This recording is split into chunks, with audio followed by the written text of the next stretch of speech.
Bonjour Trinity. Bonjour Pierre-Luc. Alors, ça fait quelques fois qu'on se parle en public et en privé, et je trouve toujours intéressant de voir comment se déroule ta pensée et peut-être surtout ta parole, et puis de là à avoir le goût de t'interviewer pour te faire parler. Pour te dire que tu parles beaucoup tu fais des groupes, hein? Commençons par ça. Tu fais des groupes où tu as uniquement, c'est déjà beaucoup, tu as uniquement des gens qui regardent tes vidéos. Bah, ça commence à faire un petit peu. Il y a des gens, à partir de mes vidéos, qui commencent à m'écrire par mail ou qui me Oui. retrouvent sur Messenger, sur Facebook pour savoir. Déjà, ils me demandent si je fais de l'accompagnement ou si je fais du service voilà, en développement pour leur apprendre, qui demandent en fait à comprendre le supramental. Et je dis bah, que non, en fait, je ne fais rien de tout ça, mais je suis simplement là pour l'échange, voilà, pour les gens, pour des gens qui le souhaitent, simplement de l'échange. Ça veut dire que les gens peuvent te rejoindre, par exemple, par les coordonnées qu'on laissera sous la vidéo, peuvent te rejoindre pour échanger, dire, parler ou partenariat de parole, partenaire de parole. Quelque chose comme ça, mais tu ne veux pas faire un accompagnement. Fais-moi la différence entre les deux, si tu veux. Je peux pas faire un accompagnement tout de suite parce que ben, j'ai une petite fille en bas âge. Donc, Oui. pour faire de l'accompagnement, il faudrait être disponible régulièrement et selon le planning, l'agenda, voilà, à part le soir, mais le soir, moi, je suis exceptionnellement là avec toi, mais le soir, j'aime bien me reposer. Oui, Et ça, je sais ça va pour être la même chose pour moi, mais quand je serai rendu au soir, parce que là, souvent, on se parle, mais il y a 6 heures de décalage entre nous.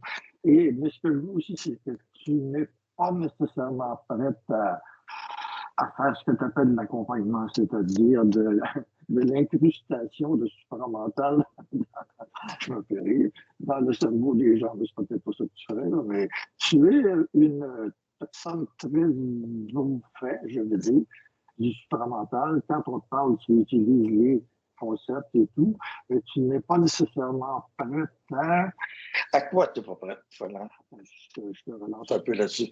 À quoi tu n'es pas prête? Parce que tu pourrais être un agent cosmique important qui a quelque chose à faire ici, à part de te perfectionner.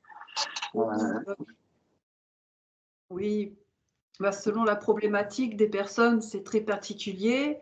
Et donc, oui, chaque cas est très particulier. Donc, les gens viennent jamais pour les mêmes raisons, c'est jamais avec le même expérience qu'ils viennent me voir. Donc, c'est jamais le même niveau. Donc, il faut que je sois multifonctionnelle. Donc, c'est vraiment au feeling, quoi.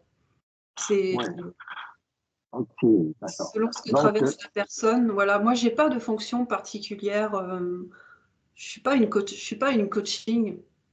Je suis juste là pour donner ma vision, en fait, pour apporter ma vision qui a un aperçu en amont de ce qu'est la vie terrestre et de tout ce que de toutes les formes pensées et les concepts. Parce que souvent, les gens sont tellement attachés à cette programmation à laquelle ils sont rattachés que, voilà, souvent il y a besoin de démêler les, comment démêler dire, ce qui est le vrai de ce qui est le pas vrai. Voilà. ok. Quelle est qu'est-ce qui te vient à l'esprit comme caractéristique principale ou comme cause principale qui loque les gens vers l'élévation de la conscience? Comme ça, voilà. Tu peux répéter ta question parce que du coup, c'est Ça un compte. peu dur. Tiens-toi, tiens-toi, prends ça. Bon, voilà. Selon toi, et spontanément, qu'est-ce qui retarde ou empêche les gens d'aller un peu plus vite dans l'acquisition d'une conscience plus élevée? Ah bah c'est l'émotionnel hein, qui joue extrêmement à travers l'âme des personnes et souvent ça va être des personnes par exemple qui traversent des ruptures sentimentales et du coup l'ego planétaire croit tellement en ces histoires, en toute son histoire familiale, son histoire relationnelle, que du coup les liens sont très très difficiles à démêler. Et il est très difficile actuellement pour les personnes l'entité, c'est-à-dire de devenir complètement, mais totalement détaché des besoins relationnels. C'est les relations au niveau du magnétisme et qui se jouent également à travers le domaine, les dimensions spirituelles. Dans les dimensions spirituelles, beaucoup de gens en sont là actuellement et il y a un amour qui est très magnétisant. Là, Très, très magnétisant. tu parles de l'amour spirituel qu'on donne ou qu'on attribue aux divinités. Enfin, c'est ça que tu veux dire, que c'est semblable aux relations que les gens ont entre eux. Leur vie est fondée beaucoup là-dessus, même si quelque part ça se révèle être une illusion ou en tout cas quelque chose de secondaire.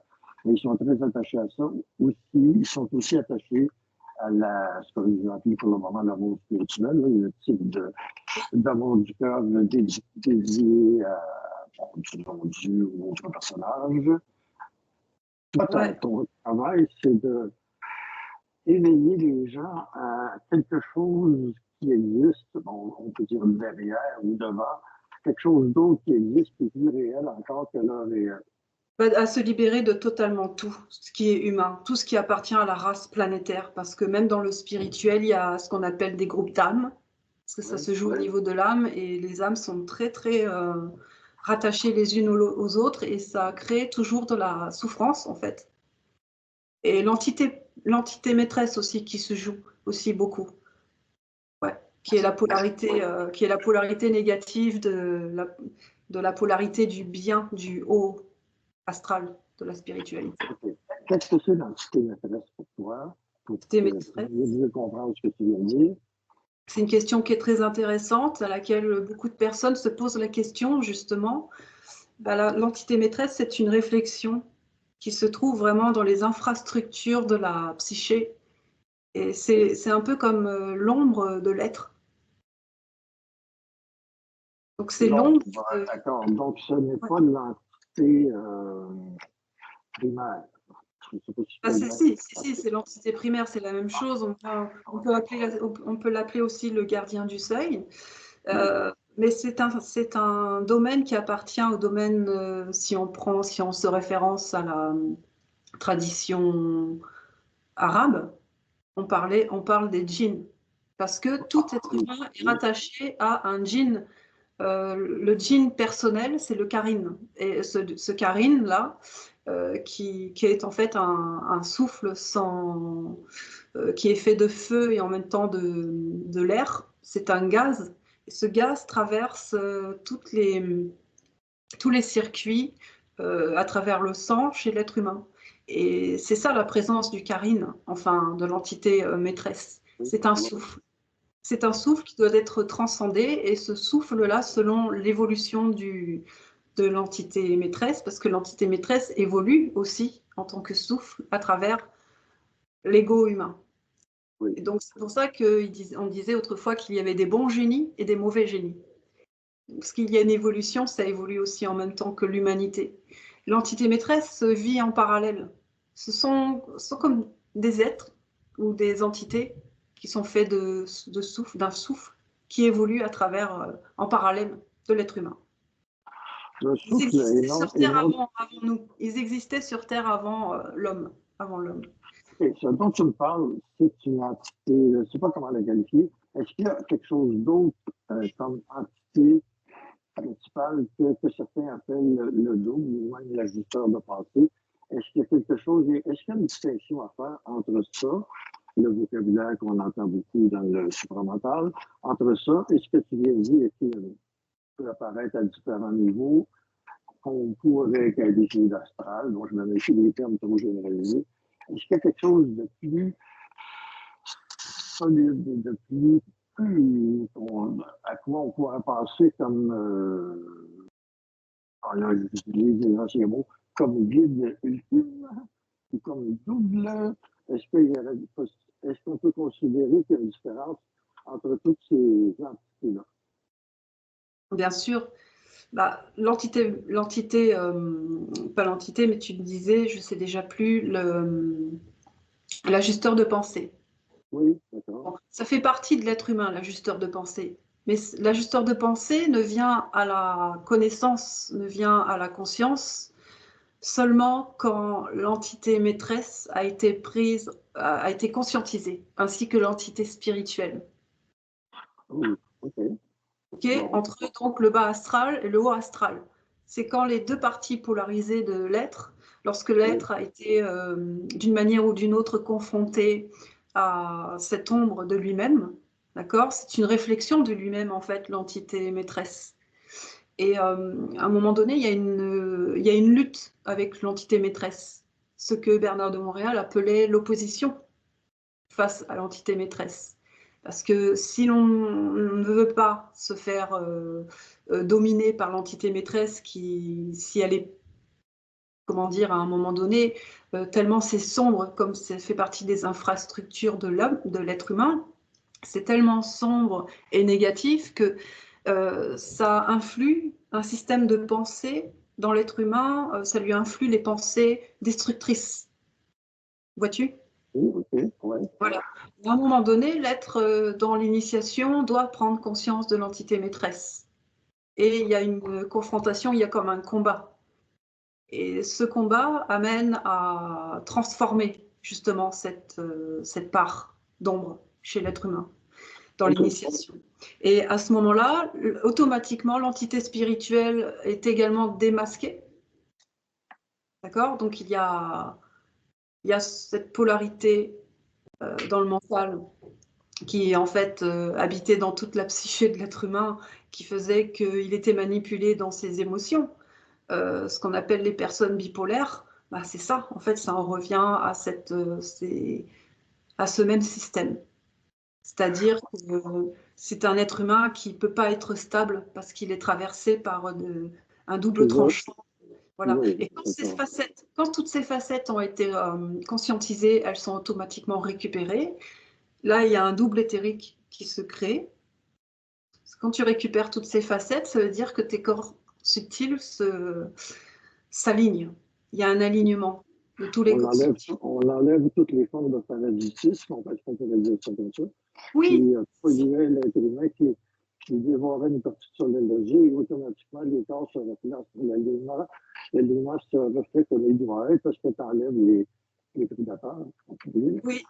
Et L'énergie n'est pourquoi? plus fractionnée, donc elle ne s'éparpille plus dans ces différentes dimensions d'espace-temps. Et alors l'individu retrouve une certaine unité avec ce double éthérique. Et à ce moment-là, l'ajusteur de pensée vient avec ça. Quelle est la raison pour laquelle l'ajusteur de pensée, il a, il, Une force réelle. bon, quelle est la raison pour laquelle les entités plus nobles, comme l'ajusteur de pensée et tout ça, ne sont pas capables, si je comprends bien, d'intervenir sur les entités plus basses?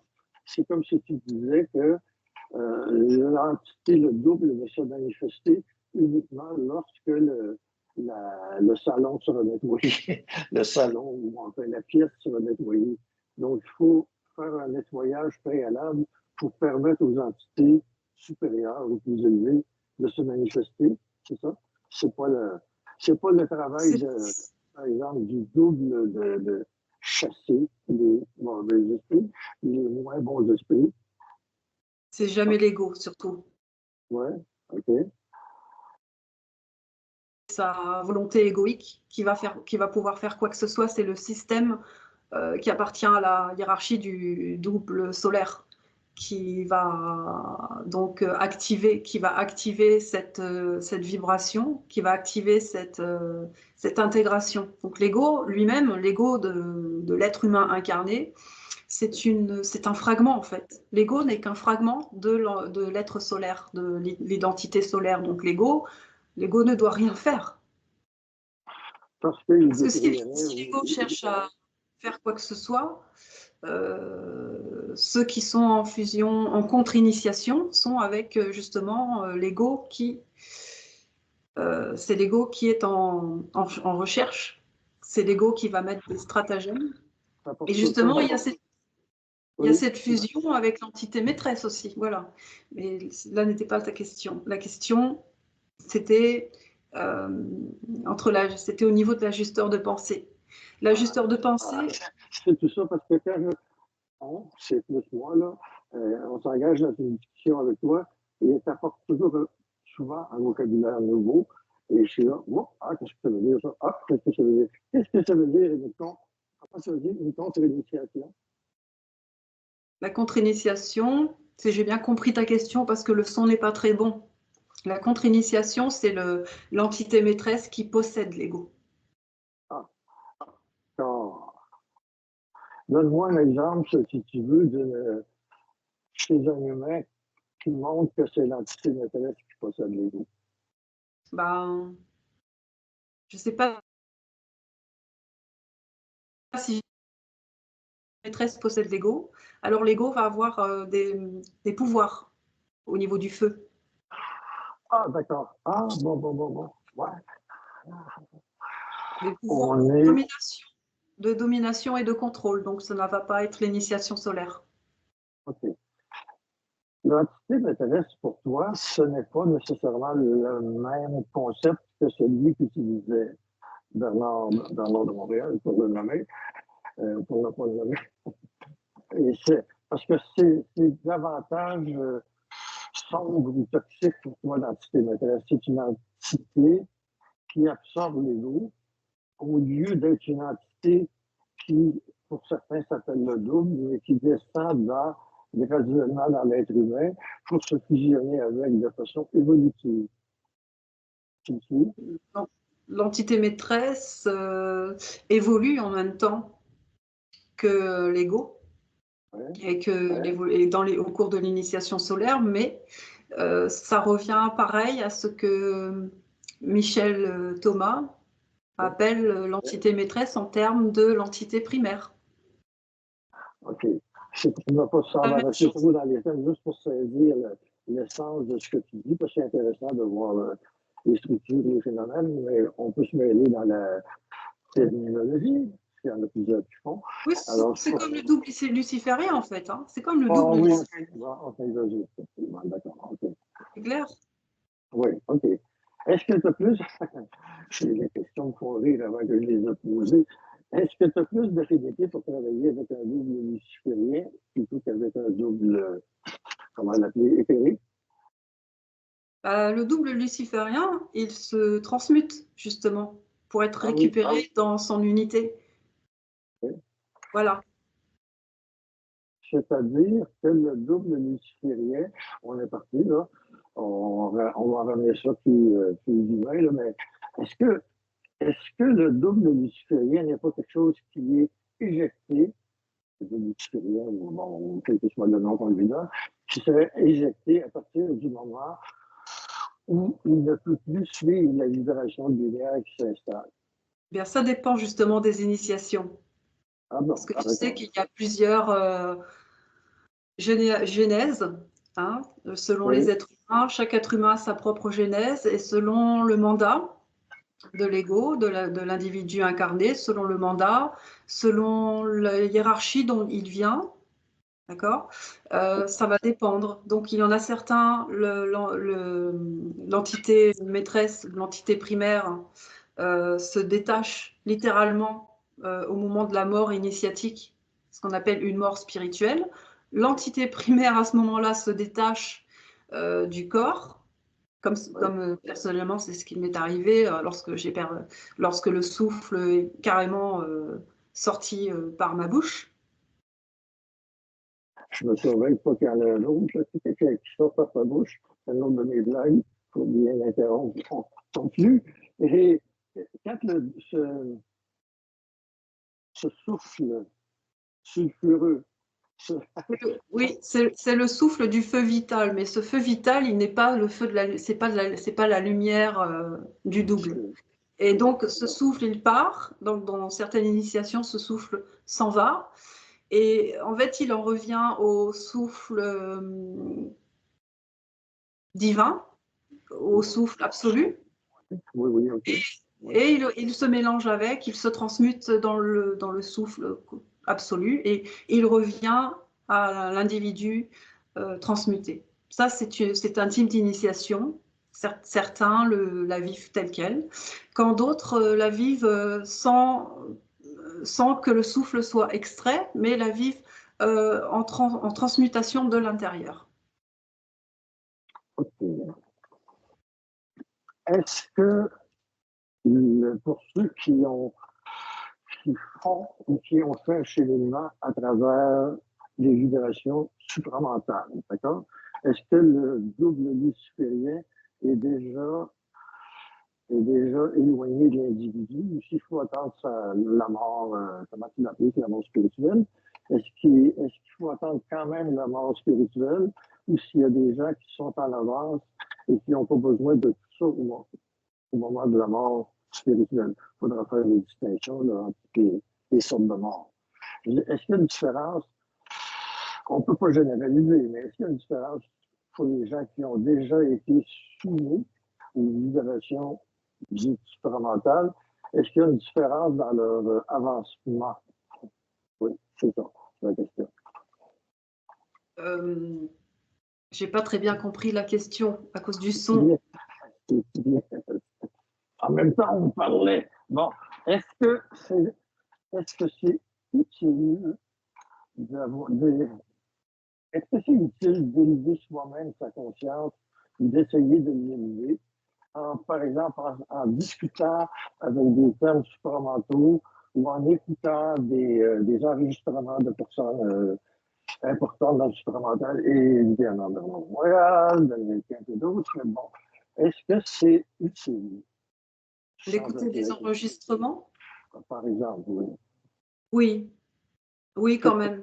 Parce que au moins, quand il arrive ce genre de fatalité telle que la mort spirituelle, qui se fait également par la rupture du périsprit, parce que c'est-à-dire que le corps causal, pour qu'il y ait une libération de ces très anciennes énergies involutives, le corps causal, à un moment donné, doit se déchirer. Ce qu'ils appelaient la déchirure du périsprit. Oui, d'accord. C'est un peu comme la déchirure de... Est-ce que c'est un peu comme la déchirure de l'endomètre de l'utérus? Qu'est-ce que c'est? Ouais. Non? Oui. Ouais, c'est ça, c'est la déchirure dans l'âme, au niveau de l'âme planétaire, donc en fait qui jusque-là, depuis des milliers d'années, retenait la conscience prisonnière à l'intérieur de cette âme-là. D'accord. Et à un moment donné, tout ça, il y a comme un court-circuitage qui fait que ça se disloque et ça se brise, en fait. Et pour qu'un individu puisse retomber sur ses pieds et ne pas être paumé au moment de cette initiation, qui est vraiment très... c'est quand même très déstabilisant quand on vit ce type de mort. Et ça fait même... on a même l'impression qu'on est aliéné sur le coup. On peut être traversé par des pensées de doute, vraiment, vraiment, dans le sens où on a l'impression d'avoir tout perdu, d'avoir perdu l'âme. On a l'impression que c'est pas normal, c'est ce qui m'est arrivé, mais en même temps, heureusement que j'avais connaissance de certaines paroles de certains initiés afin de savoir exactement ce qu'il se passe et où l'on en est. Il faut savoir qu'on n'est pas perdu à ce moment-là. Parce que oui, Bernard de Montréal parlait de la destruction de l'âme, et il se passe effectivement cette destruction, mais les gens sont tellement habitués à vivre avec l'âme, les gens sont tellement habitués à être assujettis à l'âme et qui mettent tellement de valeur sur l'âme que si bien que le jour où l'âme meurt, ben, pour eux, c'est pas normal en fait. Est-ce que c'est exact de dire que l'âme meurt ou c'est simplement l'enveloppe et autres qui s'est agglutinée au fil des incarnations, qui s'est agglutinée autour de l'âme et qu'une fois ça déchiré, l'âme, elle redevient, elle a peut-être encore une fonction si tu fais autre chose. Est-ce que c'est exact de parler de la mort de l'âme? C'est l'impression qu'on a. Est-ce que c'est exact de dire ça? Oui, c'est exact de dire on parle de la mort de l'âme parce que en fait, il s'agit de l'âme planétaire, à ne pas confondre avec le double éthérique. Le double éthérique, c'est l'âme qui est c'est l'âme planétaire, mais qui a été transmutée sur un plan supérieur. Et là, on a le double éthérique. Et là, on perd en fait toutes les tout le magnétisme relié au karmique, relié à la race, relié au terrestre, À la mémoire, à la à mémoire, l'émotion. aux émotions, Oui. voilà, tout ça. On perd tout ça parce que l'âme planétaire se trouve brisée. Cet œuf, il est brisé, c'est le corps causal. Et du coup, il y a une transmutation qui amène la conscience finalement dans l'autre véhicule supérieur qui est le double éthérique. Moi, ce double éthérique, je l'appelle aussi l'âme divine parce que c'est vraiment quelque chose de éthérisé. Oui. Voilà. On passe de l'âme falsifiée ou d'un métaux vil à l'or pur, en fait, si on voulait. Et l'or et le soleil étant intimement liés, c'est ça aussi que tu appellerais peut-être l'initiation solaire ou la fusion solaire. As-tu un terme pour ça? Je suis intéressé à voir qu'est-ce qu'il y a comme explication ou qu'est-ce qu'il y a comme paramètre important de ta conscience comme tu la vois, parce que c'est pas exactement ce qui est, en tout cas, ça ne paraît pas être exactement la même chose que le supramental comme tel. Mais ça m'intéresse de voir, de ne pas avoir une croyance que tout ce qui est dit dans le supramental, c'est comme ça. Donc, tu as une perception pas si différente, mais suffisamment différente pour que, en tout cas, que moi, ça m'incite à l'étudier. Donc, Oui. donc j'ai perdu l'idée, toi aussi, je me dis. Je m'amuse toujours. Et c'est bon, le but de ce qu'on appelle la fusion, c'est avec le double éthérique, c'est une fois l'âme transmutée, elle peut Oui. se fusionner avec le double éthérique. Voilà, le double éthérique, en gros, c'est l'homme angélique. Le double éthérique, c'est le rayon qui vient tout juste d'être né de l'incréé. C'est les premiers rayons, c'est son tout premier rayon, tout neuf, qui sort de l'incréé, qui entre en fusion avec le corps éthérique de l'individu. Et là, ça crée on va dire, une forme éthérique. Et en fait, l'homme, c'est l'homme lui-même qui devient comme un mélange parfait entre ce rayon angélique qui sort de l'incréé et la constitution de l'homme au niveau de son atome. Là, on a l'homme éthérique, c'est le double éthérique en fait. Mais ce n'est pas encore le double solaire.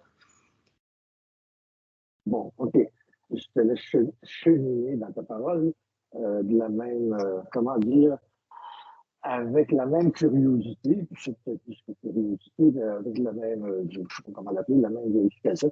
Parce que je sais que là, quand tu parles d'angélique et qu'est-ce que tu dis là, divine et tout, j'apprends les commentaires. Alors, moi, je te laisse parler pour la vibration est telle qu'il me paraît universelle et exacte. Ça va plutôt bien. De temps en temps, tu utilises le terme, tu as le droit de les utiliser. Je suis un fanatique de la modification des termes au fur et à mesure de l'évolution. Et justement, là, je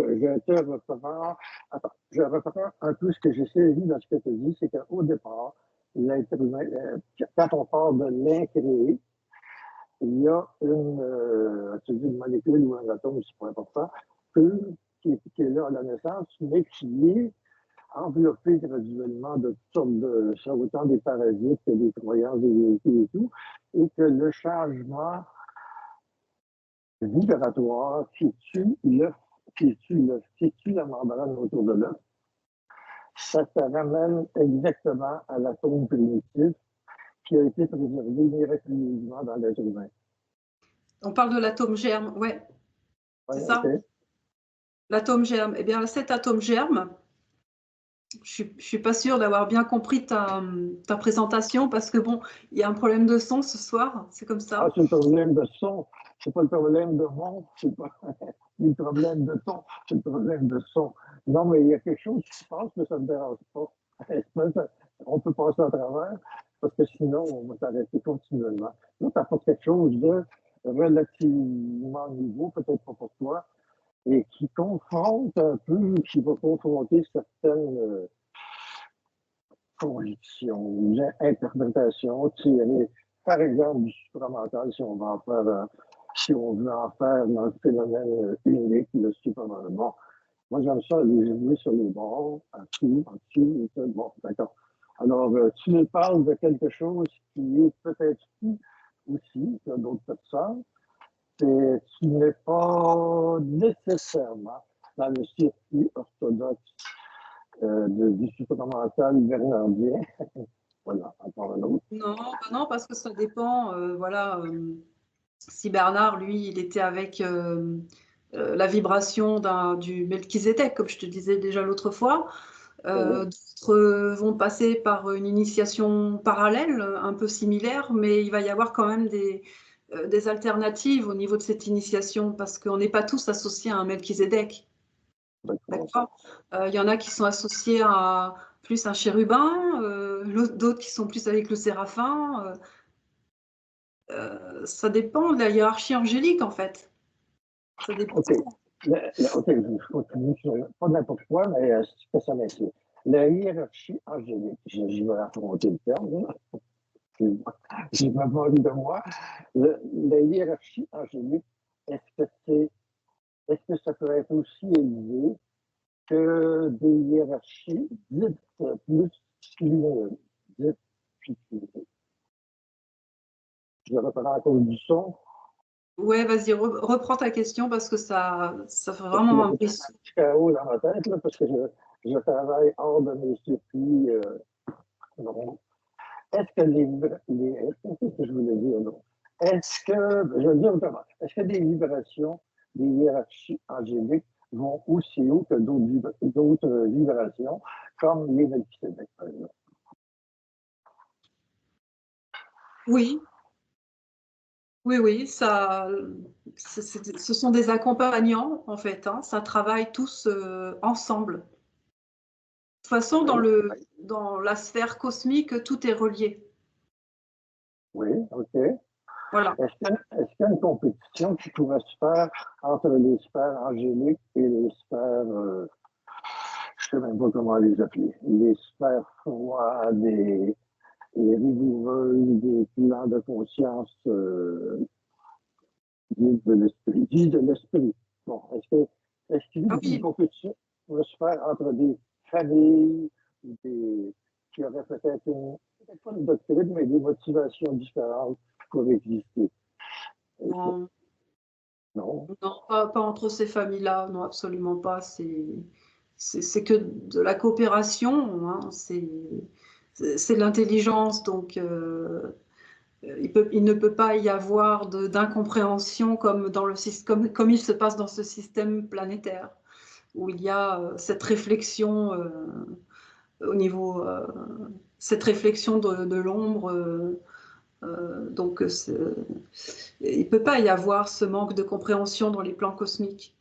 C'est chacun a son rôle à jouer, chacun a voilà, son À travail. quel, à quel moment ou à quelle hauteur vibratoire on peut sentir qu'il y a plus d'harmonie et moins d'éjection? D'éjection.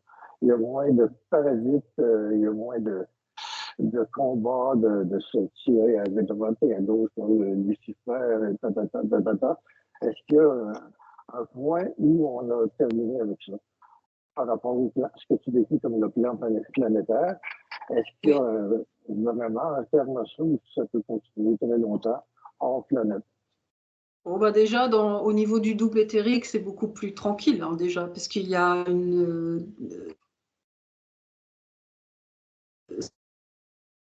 tranquille, hein, il y a plus de, il y a quasiment plus de questions à se poser, il n'y a plus d'assujettissement au corps sexuel, parce que tout ça, comme c'est aligné, c'est refroidi aussi.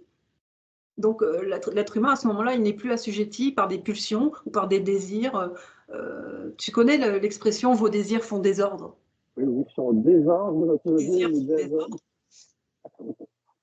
Oui, je le connais dans les deux sens. Désordre et désordre. Voilà. Donc l'individu, voilà, il est avec un double éthérique, donc il est déjà conscient qu'il est avec un mandat. Bah, il a juste à se laisser porter par la volonté cosmique. OK. On a de plus en plus Il sait que je veux dire, on a comment? de plus en plus d'interruptions techniques. Peut-être qu'on va se diriger vers la fin, puis on fera d'autres entrevues à des moments inconnus où la technologie, les éruptions solaires, parce qu'on est sur la fin l'une de ces éruptions-là. Alors, je ne sais pas Oui, qui produit l'éruption, pas plus que l'élection, les élections solaires, je ne connais pas. Est-ce que, qu'est-ce que, ok, tu te définis, toi, dans ce fatras d'information? Fatras, excuse pour le fatras, là, c'est pas toi qui es en cause, mais on nous en sel, poivre et sucre et tout, là. Oui, la recette est quand même compliquée. Comment tu te définis dans ce? Quelle est ta, je peux te ma demander, fonction. où est ta fonction? Moi, ça va être plus simple comme ça. Ma fonction, c'est de faire l'équilibre des énergies pour pouvoir maintenir quand même malgré tout dans ce monde de corruption, parce que c'est un monde où il y a énormément de choses injustes, parce que cette terre actuelle, au niveau de la matière, il y a eu une déviation, plus que ce qu'il y aurait dû. D'accord? D'accord.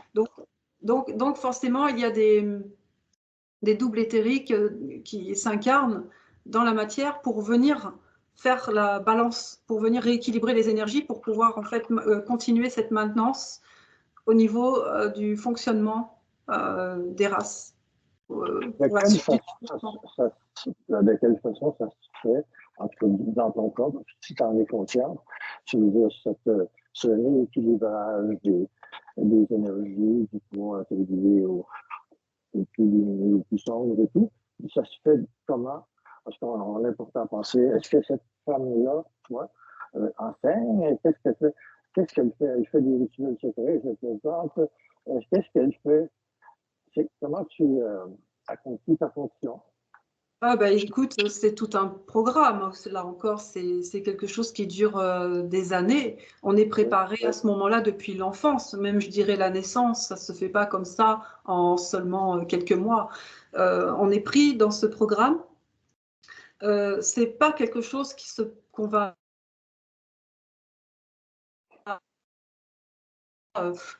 équilibreur des énergies comme ça. C'est-à-dire que c'est le corps qui sert de laboratoire.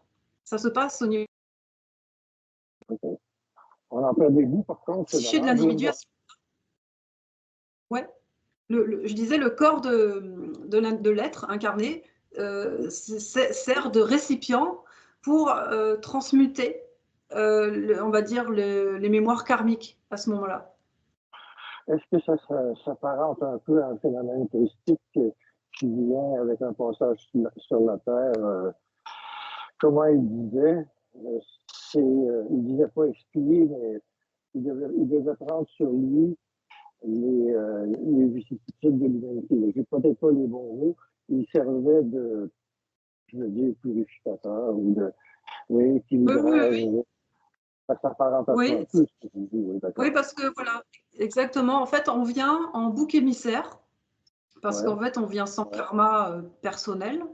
Donc, du coup, on est forcé de prendre des charges karmiques du collectif ou de l'environnement ou du familial. ouais. OK. Et qu'est-ce que tu dirais? Cette transmutation, elle est douloureuse parce que, oui, OK. elle est douloureuse parce que c'est conséquent ce qu'il y a à absorber comme énergie qu'il y a autour. Euh, c'est le système énergétique qui se fait comme ça, par absorption. Après, il y a incubation. C'est comme si soi-même, on avait commis toutes ces erreurs, tous ces vécus, tout ce karma.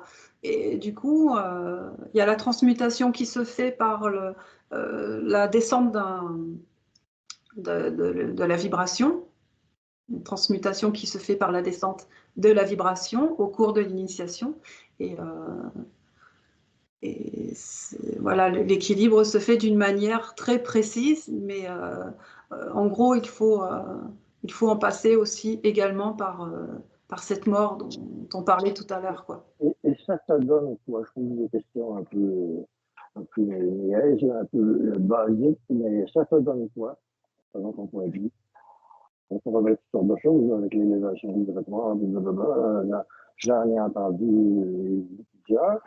Et je trouve ça très intéressant ta façon de voir, mais ça te donne quoi si c'est important pour toi de le savoir? Dans mon individualité, Oui, de ce que ça peut moi élévation, m'apporter. je prends le terme élévation ou ascension, si on veut. Enfin, on cherche toujours à s'élever, c'est ce que j'ai compris des univers et de l'univers humain notamment. Donc, ça te donne, est-ce que tu as un compte? Est-ce que tu as un compte? Bon, ben, c'est que je reviens toujours à Bernard aussi qui avait raconté la signature de son contrat avec avec, on n'est pas capable d'aller dans ces bureaux-là, là, mais, enfin, il avait parlé qu'il y avait une entente, pas bipolaire, mais il y avait une entente à être respectée par les deux parties, lui et les autres. Bon, enfin, ça amène sur un point peut-être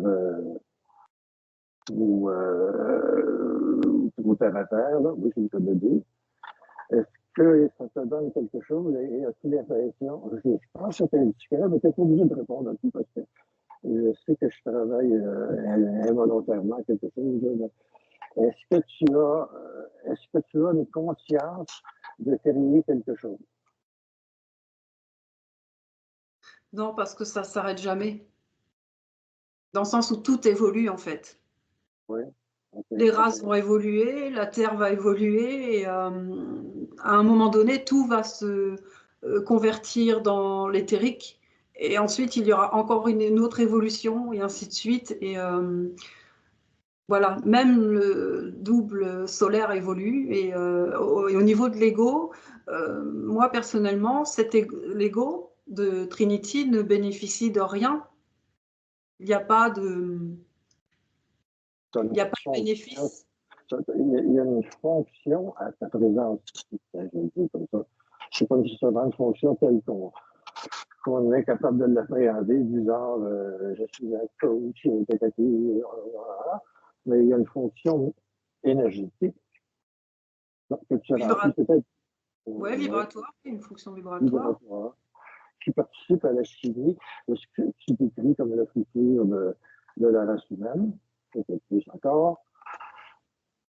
Ouais, Et bah, vous seriez probablement une équipe, j'imagine, que tu n'es pas la seule à passer par ce chemin-là. J'imagine une équipe assez immense de personnes qui, comme toi, travaillent sur une rééquilibration énergétique de la psyché humaine. alors je vais essayer de faire de mon mieux parce que le son n'est pas très bon, mais en gros, je sais que ça participe à la déconstruction de l'atome au niveau de la planète. Donc aussi, ça coupe. Parce qu'il y a des interférences incroyables. Même Ouais. Siri, parce que je suis avec Apple, s'en mêle et lui, pour apparaître comme tel, mais la petite boule chez Apple qui fait que Siri, on peut lui poser des questions à ce moment-là, un peu comme Alexa, sur le système. L'intelligence artificielle, ben là, Siri a pris le contact, j'ai vu apparaître la boule. Je dis, qu'est-ce que tu fais là, c'est de la merde? Non, mais c'est moi qui disais ça à la boule, je voulais pas faire de la boule, donc j'ai parlé à la boule de Siri. Et j'ai perdu, évidemment, ça a coupé ce que tu disais, mais c'est comme ça depuis le début de notre entretien. Est-ce que c'est pas intéressant? Hein? Ah ouais. On va devoir faire avec, hein. Oui, ben c'est ce qu'on fait depuis le début, parce que ça le faisait déjà avant qu'on déclenche l'enregistrement qui va se terminer bientôt, parce qu'on a du temps. Ben, je veux dire, on a du temps par rapport à Siri, exemple, on a du temps. Siri, on va périr bientôt avec l'intelligence artificielle. Je m'avance parce que j'ai fait un petit peu d'autosuggestion. Ton temps s'achève pas le tien, c'est lui Thierry qui est à l'extérieur. Bon, voilà, je m'amuse. j'aimerais vu, je suis en état très sérieux pour bien saisir ce que tu fais, ce que tu penses faire. Donc, quel est, bon, OK. Alors, tu ingères ou tu t'imprègnes des vibrations obsolètes, si je pouvais dire toxiques obsolètes, et par transpiration, tu les retournes purifiés, comme avec de l'osmose inversée. Je ne sais pas si tu m'entends. J'ai pas compris, j'ai pas entendu correctement. C'est toi qui transmets les vibrations, et plus que les vibrations, les molécules. Il y a des molécules dans ça, il y a des atomes.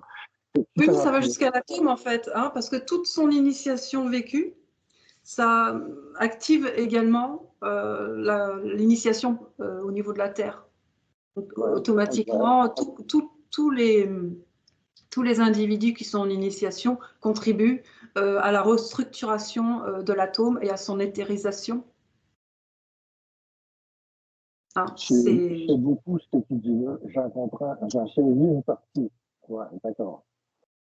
C'est pour ça que le double éthérique, il est fait pour ça. C'est conçu comme ça, voilà, pour assister à l'éthérisation des atomes de la Terre, au niveau du collectif, au niveau de la collectivité.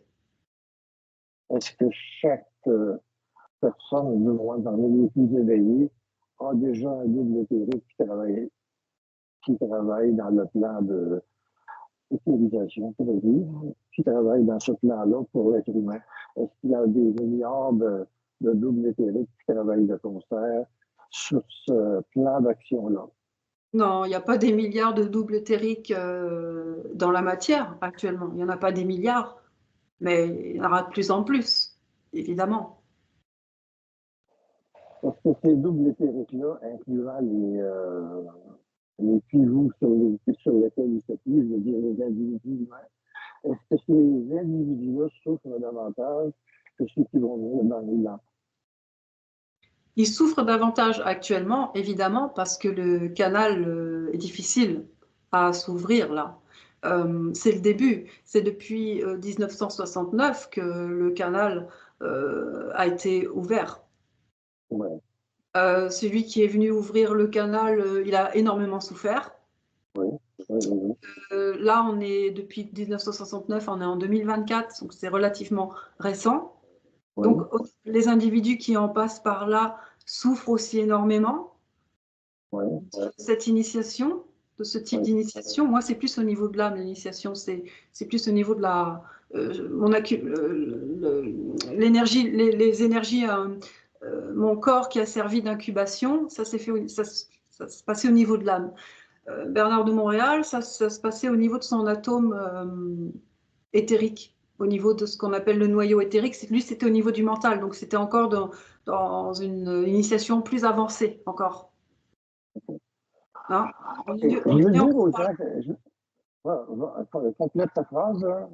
On n'en est encore pas là. Parce que c'était quand même un initié très, très, très, très évolué par rapport à l'époque où il est venu. Hein. Et donc, il y aura de moins en moins de souffrance parce que les individus, plus le temps passera, le temps est important, et plus les individus naîtront avec l'intelligence. Ouais. Donc, il y aura moins de karma. Il y aura moins de karma. Donc, ça sera beaucoup plus facile, beaucoup moins douloureux. Comme les âmes et les enfants qui naissent actuellement, si on fait une comparaison à un niveau plus bas, mais ils viennent au monde avec le sens de l'informatique et de ce qu'on appelle l'intelligence artificielle.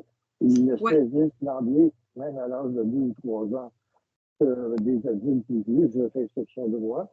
Je suis plus vieux quand ça commence à faire, puis je suis ensoleillé à d'autres moments. Mais est-ce qu'il n'y a pas est-ce qu'il y a une planification? Est-ce qu'il y a une planification ou est-ce qu'il y a une contagion, je veux dire ce mot-là, avec plein d'exemples, est-ce qu'il y a une contagion entre ce qui se prépare dans le futur et le bagage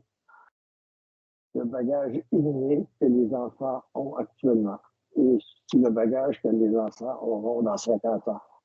Est-ce qu'il y a une transmission préparatoire, disons? qu'on n'a pas besoin d'enseigner ça aux enfants parce que c'est déjà préparé.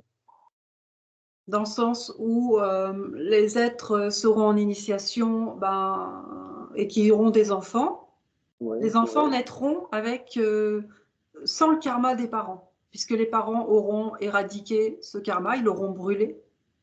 Donc les enfants naîtront sans karma, et ces enfants qui seront sans karma, ou presque pas, ça veut dire qu'ils seront déjà dans un seuil éthérisé.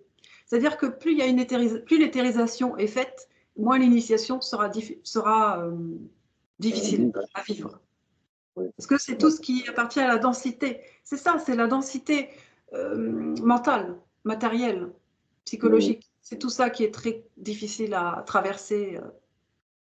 La vibration est très, mais par contre, tu parlais de la technologie artificielle, l'intelligence artificielle. donc, comme on la nomme maintenant, mais c'est bon, à définir. Oui. Ben, en fait, c'est un peu comme l'arrivée de l'aviation, tout ça au début du XXe siècle, et ça s'est perfectionné. Et là, c'est autre chose. Mais c'est autre chose qui ne rejette pas nécessairement tout ce qui était là, mais qui le fluidifie, qui le propulse à des niveaux, même si c'est pas surveillé, ça peut être préjudiciable à l'être humain. Dans certains cas, il y a toujours le côté droit, le côté gauche, disons. Ce que je veux dire, c'est que le bagage préparatoire des enfants change avant que les enfants le sachent. Et là, on voit des parents qui, mon Dieu, il est donc bien intelligent ou elle est donc bien intelligente, la petite, c'est pas uniquement l'intelligence rationnelle, c'est de capter des choses du genre pourquoi maman il de l'argent, la petite fille à 4 ans, elle dit de l'argent. Ouais, ok, c'est correct.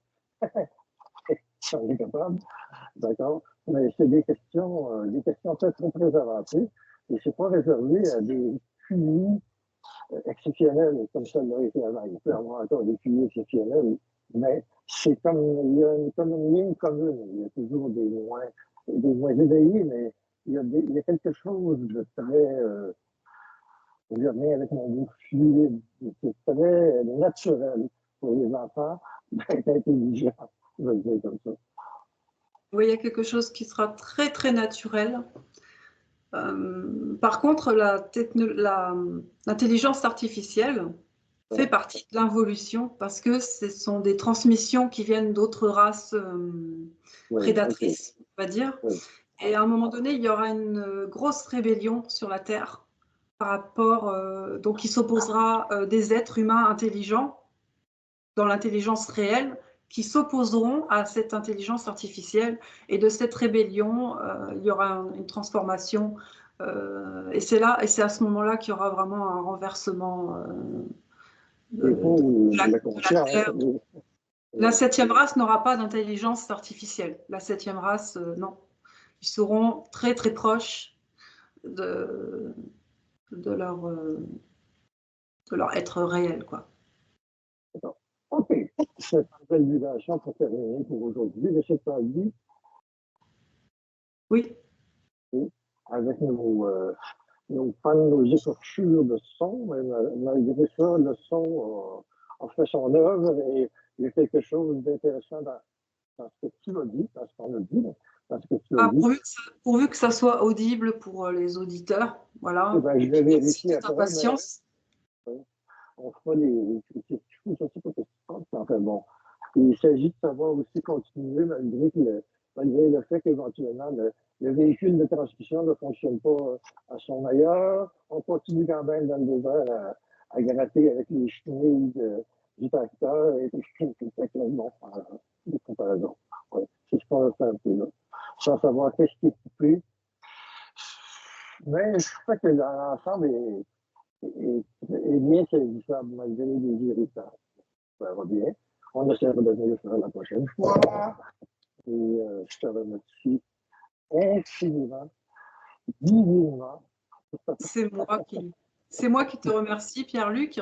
Et tu vois, comme quoi la preuve que l'intelligence artificielle, c'est de la merde. Comme quoi, tu vois, toute cette interférence de son, voilà, ça ne sera jamais au point. Ça ne sera jamais bénéfique pour l'être humain. OK. Merci encore une fois, puis on se refera une prochaine. Oui, à la prochaine avec plaisir. Pierre-Luc, à bientôt.